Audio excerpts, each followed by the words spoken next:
Vamos ahora a leer en la palabra del Señor. Vamos a leer en la carta a los Romanos en el capítulo 11.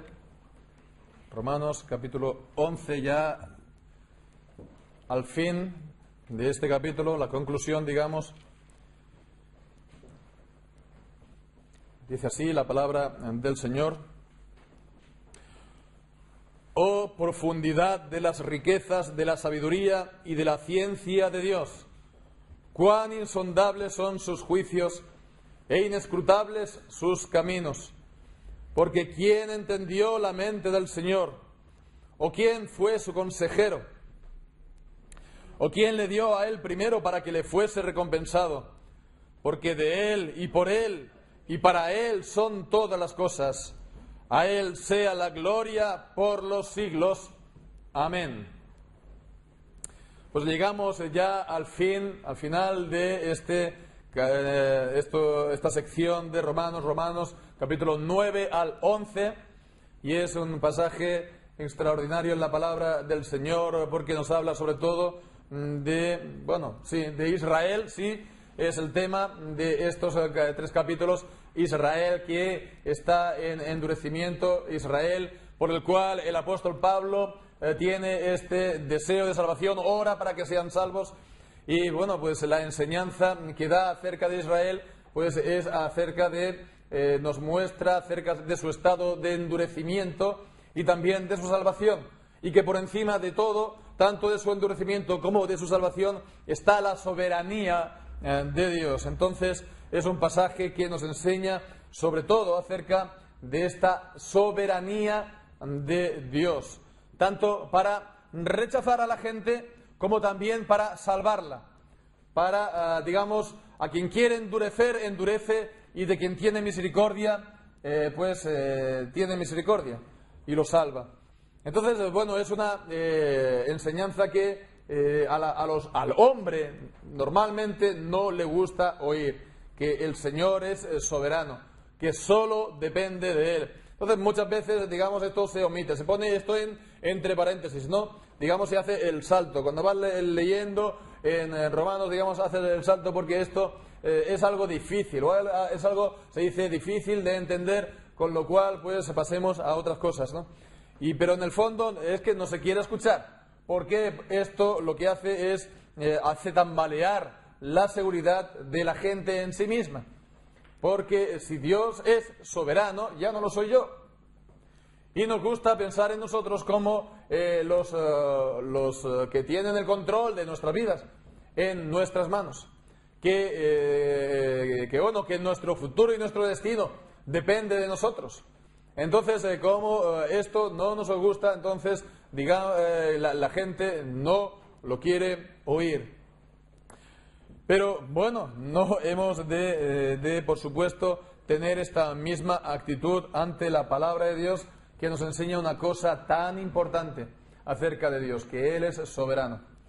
Esto es algo importante, porque si quitáramos de Dios la soberanía, no quedaría un Dios a quien adorar. Pero por cuanto Él es soberano, Él es adorable. La soberanía de Dios a lo que nos tiene que conducir es a la adoración de Dios. Vemos, eso es a lo que nos tiene que llevar y conducir. El fin y el propósito de la enseñanza de la soberanía de Dios es la adoración de Dios. A eso nos ha de llevar. A eso ha de llevar a todos los hombres. Por supuesto, la doctrina, la enseñanza de la soberanía de Dios ha de moldear nuestro entendimiento, ha de moldear también nuestros afectos, nuestro corazón, y todo ello para que podamos adorar al Señor, para que lo adoremos por cuanto Él es el Dios soberano. Y en realidad vemos el sentido de estos versículos, que está una vez más presentando maravillado esta soberanía de Dios, y también lleva a la adoración. Entonces, en concreto, vamos a ver pues las ideas que están aquí presentes en este texto pues acerca de la soberanía de Dios, a lo que nos tiene que llevar a nosotros los creyentes. Y en primer lugar, la primera es que nos tiene que llevar, ya lo hemos dicho, a maravillarnos en Dios, ¿no? Es la expresión aquí en el versículo 33, oh profundidad de las riquezas, de la sabiduría y de la ciencia, del conocimiento de Dios. Entonces vemos aquí, hace aquí una exclamación el apóstol Pablo. Está aquí enseñando, está aquí pues extendiéndose en todo lo que decía antes acerca de Israel, y entonces exclama, oh profundidad de las riquezas, de la sabiduría y del conocimiento de Dios. Los comentaristas a veces pues están aquí tratando, a ver, pues ven esto como, digamos, punto final, como conclusión, y entonces dicen, bueno, esto está a lo mejor poniendo punto final, concluyendo Romanos 9:11. Otros dicen pues que es el punto final, la conclusión a todo lo que se ha visto de la carta a los romanos, desde el capítulo 1 hasta aquí. Entonces, a mí me parece que lo más normal es ver esto como la reacción, la maravilla de Pablo al un poco pararse a pensar lo que estaba diciendo. Lo que veíamos la semana pasada acerca del pueblo de Israel, el plan de Dios. Entonces ellos que han quedado en endurecimiento dicen, son enemigos ahora por causa del Evangelio, pero son amados por los padres. Entonces, ellos están en este estado de endurecimiento, pero por la alianza, por las promesas que Dios les ha dado, Dios va a sacar de ese endurecimiento a su debido tiempo, los llamará con llamamiento eficaz y les dará el don de la salvación, de la vida eterna. Entonces veíamos también ese plan, ¿no? Ellos han sido desobedientes para que de esa manera el Evangelio viniese a nosotros.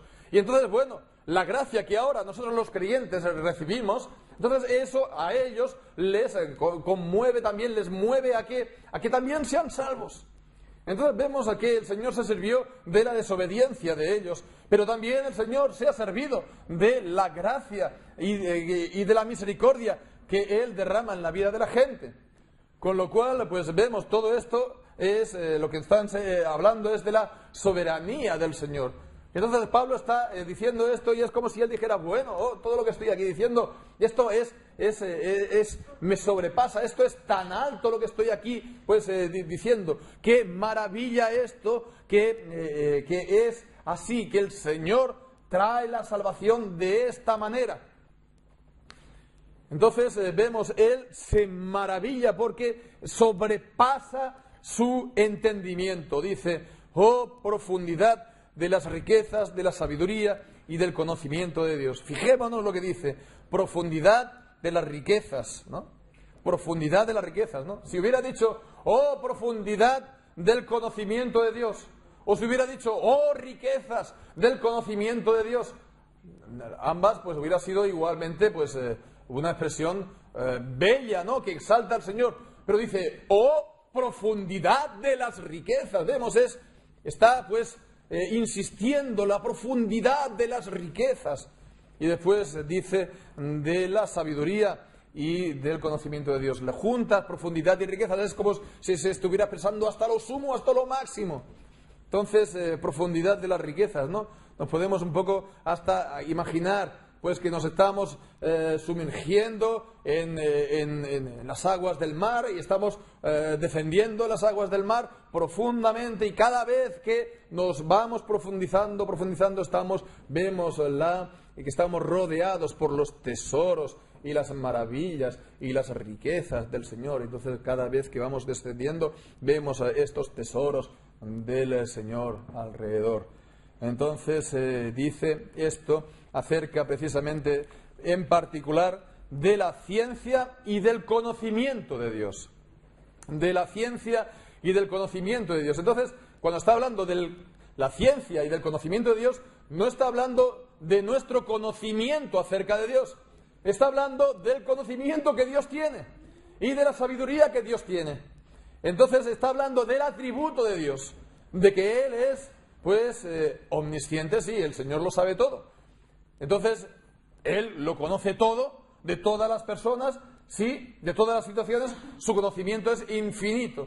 Pero por eso mismo, después está la sabiduría de Dios. La sabiduría de Dios.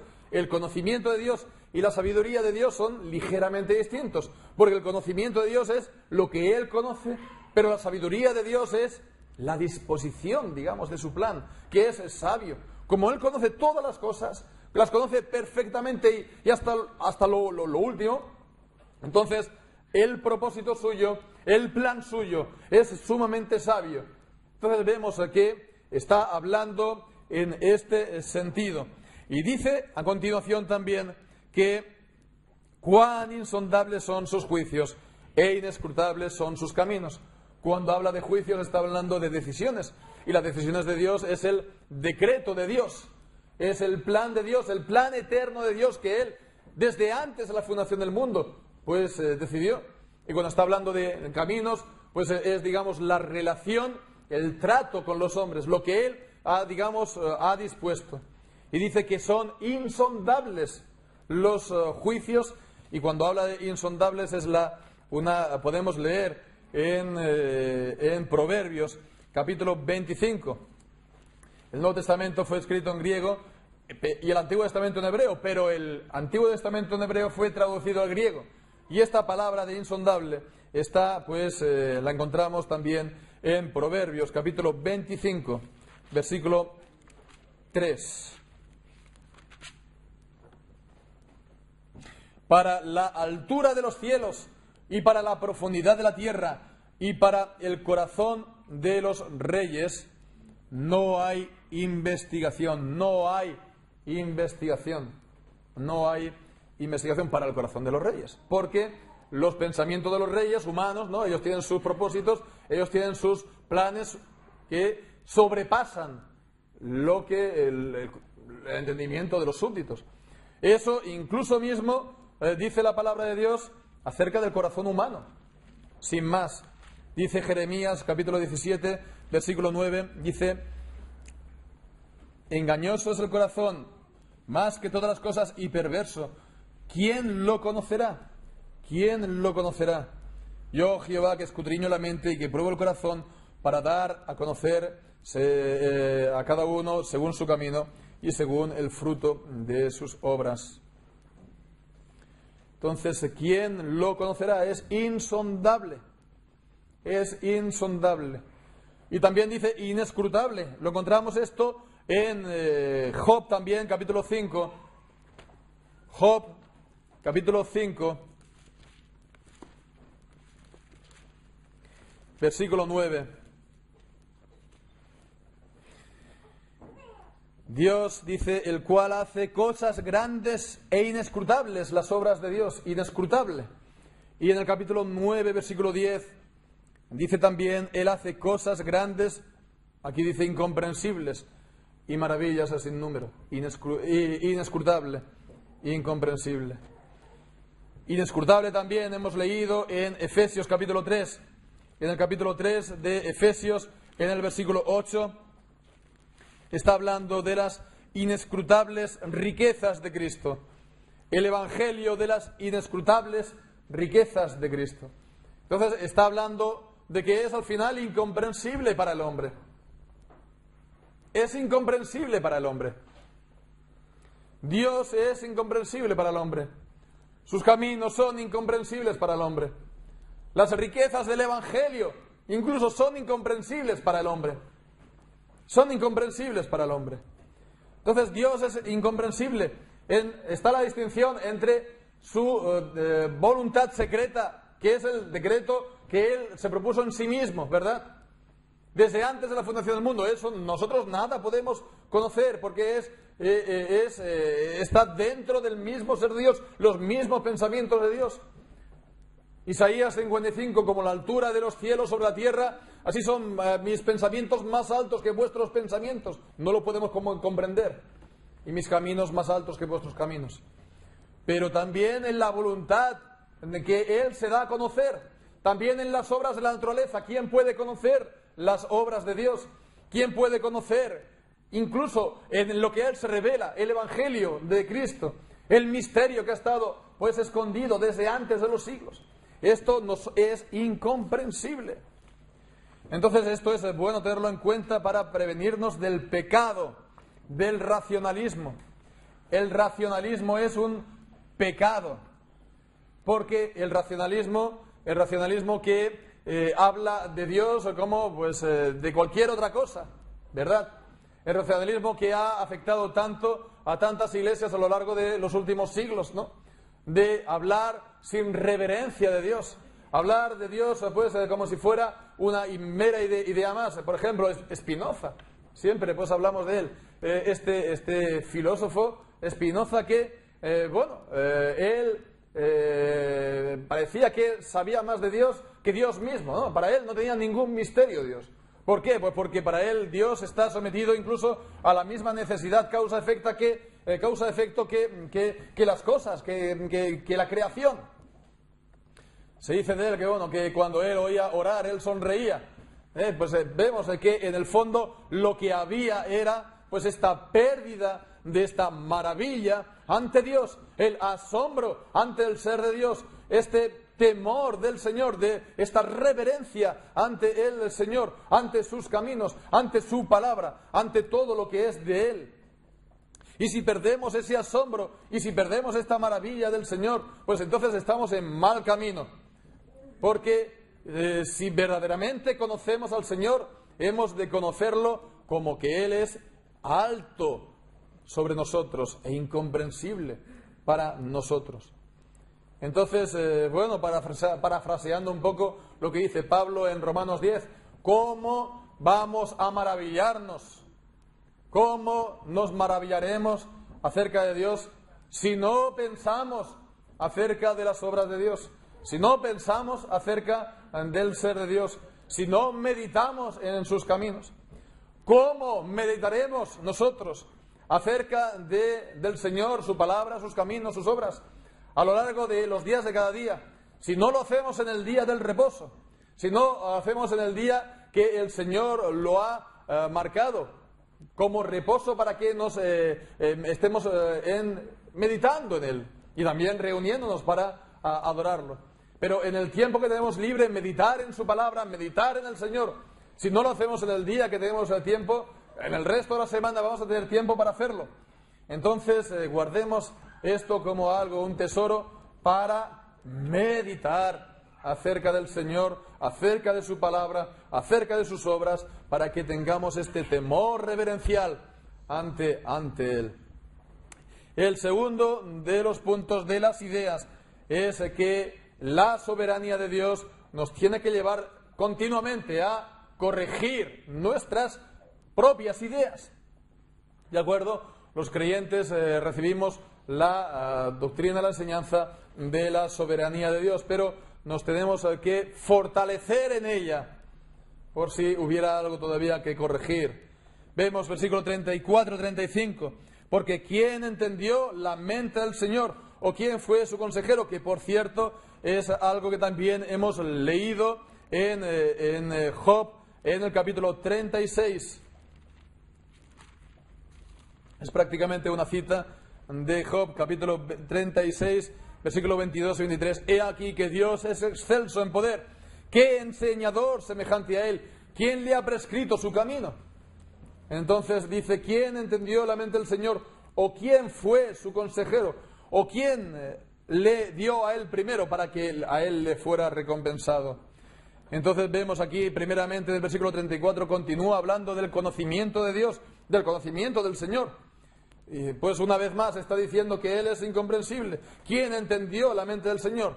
La mente del Señor, acordémonos, solamente es conocida plenamente por el Señor mismo. Primera de Corintios capítulo 2 dice que nadie entendió las cosas de Dios sino el Espíritu de Dios. Entonces solamente es comprendido plenamente por el Espíritu de Dios. Entonces está abatiendo más aquí, como tiene que ser, al racionalismo. Pero vemos aquí en el versículo 35, dice, ¿quién le dio a él primero para que le fuese recompensado? Aquí ya no está hablando, vemos, del conocimiento. Aquí está hablando de qué? De los méritos, señores. Está hablando aquí de los méritos. Aquí está diciendo que Dios no está dando a cada uno, recompensando, digamos, o pues pagando lo que él pues hace con sus obras. Dice, ¿quién le dio a él primero para que le fuese recompensado? Que él no está, digamos, a remolque de lo que nosotros hagamos, sino que él, ¿qué es lo que hace? Pues siempre va primero. Siempre él va primero. Siempre él nos da a nosotros primero. Si nosotros hacemos es porque él hace en nosotros, y el querer y el hacer por su buena voluntad. Entonces no existe idea de mérito, y esto es importante porque siempre es una idea que se nos viene a la cabeza.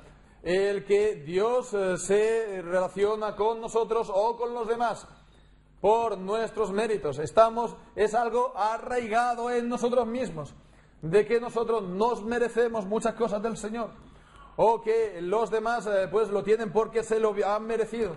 Entonces, bueno, no hay mérito para con Dios. Ya para empezar, porque Él es infinito, ya para empezar, pues entonces, ¿qué mérito tiene una criatura infinitamente pequeña? Pero además de esto somos pecadores. Si hemos hecho algo malo, bueno, pues alguna cosa buena, pero hemos hecho también muchísimas cosas malas. ¿Qué mérito hay en ello? Pero si es que hacemos algo bueno, es porque el Señor lo ha puesto en nuestro corazón y en nuestra vida. Con lo cual, no es que nosotros hagamos algo primero. ¿Qué tenemos nosotros que no hayamos recibido? Nos dice en 1 Corintios el apóstol Pablo. Entonces, bueno, ahí está. La gente entonces se resiste a pensar en eso. Se resiste porque está muy apegada, ¿verdad? Ella se quiere ver a sí misma como en el centro de todo. Es como los jugadores, ¿verdad?, de fútbol. Nadie le gusta que lo sustituyan, ¿no? Nadie le gusta que le sustituyan, son titulares. Pues así nos sentimos nosotros, ¿no? Somos los titulares, no nos gustan que nos pongan al banquillo. Y que sea el Señor el único exaltado. El único exaltado. Por supuesto que en la sociedad eso está, digamos, apartado, ¿verdad? El pensar en el Dios soberano como el Señor de todas las cosas. Pero en la Iglesia, en nuestra vida, no tiene que ser así.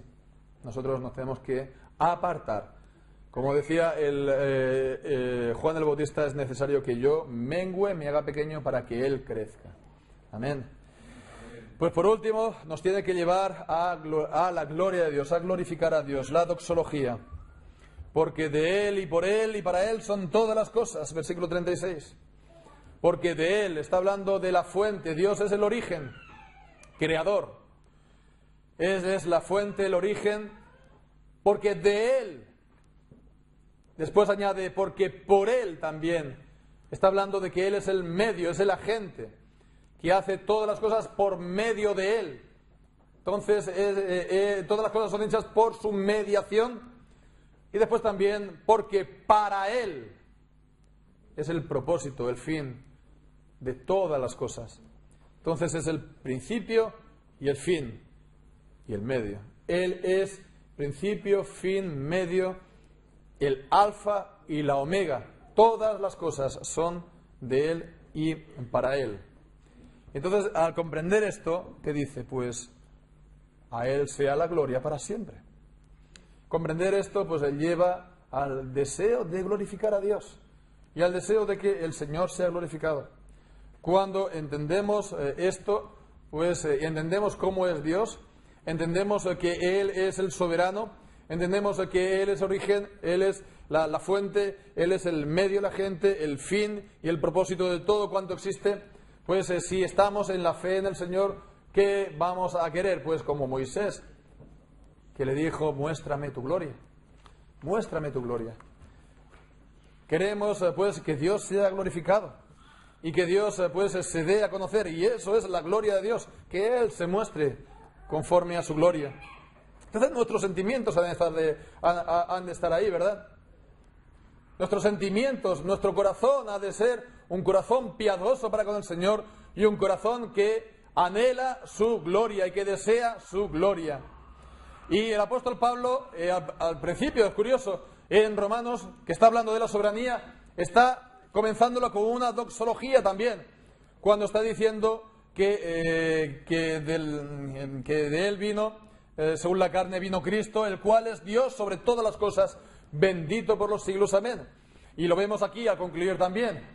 Entonces vemos que también en los escritos de Pablo tampoco son muy raras las doxologías. Hemos leído una también en Efesios capítulo 3, versículos 20-21. Aquel que es poderoso para hacer todas las cosas mucho más abundantemente de lo que pedimos o entendemos según el poder que actúa en nosotros. A Él sea la gloria en la Iglesia, en Cristo Jesús, por todas las edades, por los siglos de los siglos. Amén. O en 1 Timoteo también, en el capítulo 1, versículo 17. Por tanto, al Rey de los siglos, inmortal e invisible, al único y sabio Dios, sea honor y gloria por los siglos de los siglos. Amén. Por no hablar también de las doxologías que están al final de las cartas, ¿verdad? Entonces vemos que el apóstol Pablo sí tiene una mente pues muy bien estructurada. Entonces él enseña las doctrinas y él por supuesto las cree, pero vemos que él pues tiene ese corazón, ese corazón para el Señor, que se maravilla ante el Señor y que glorifica al Señor.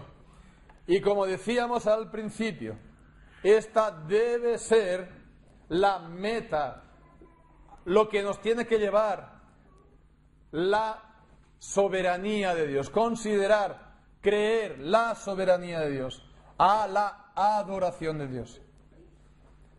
En nuestro corazón tiene que estar este fuego del Señor por su gloria. Este fuego de Dios que viene junto, nuestro abatimiento, ¿verdad? Y la exaltación de la gloria de Dios. Podemos a lo mejor ser muy